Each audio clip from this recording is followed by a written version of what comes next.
nakaraang video natin ay naglagay tayo ng pain. Ngayon naman ay titignan natin kung may nakuha nga ba ang ating nilagay na pain. Excited na ba kayo guys? Let's watch!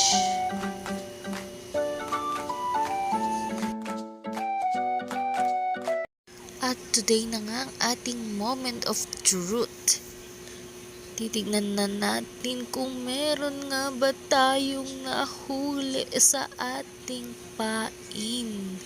Ayan, so tinatanggal muna nila yung mga nilagay nila doon sa ibabaw niya nung nakaraang video na mga damo para i-cover yung ating screen na pain. So, in this moment guys, habang tinatanggal niya, ayun at natutuwa nga si kapatid Rostong dahil may mga gumagalaw-galaw na sa aming screen. Wow, my goodness. Nakaka-excite naman. Ayan nga't inahon na, ayun. Yeah! O, diba? Effective. Ayan. At tayo ay natutuwa. Itong mga ito ay mga tilapiyang ilog. So, for today's food, meron na tayong tilapia. Wow! At dahil naahon na natin ang ating mga huli, atin naman itong i-harvest at i-transfer na sa ating mahiwagang palanggana.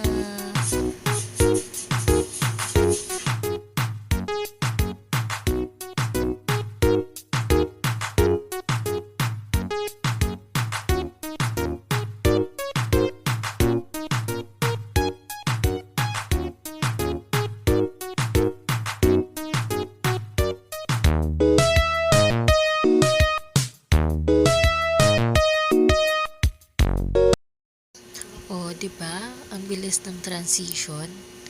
Marinated na agad at dinadaing na.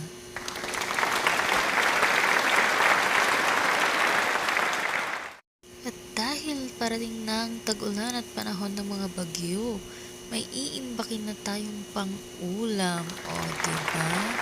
Ganyan lang ang buhay sa probinsya. Pag masipag ka, lagi kang may ulam.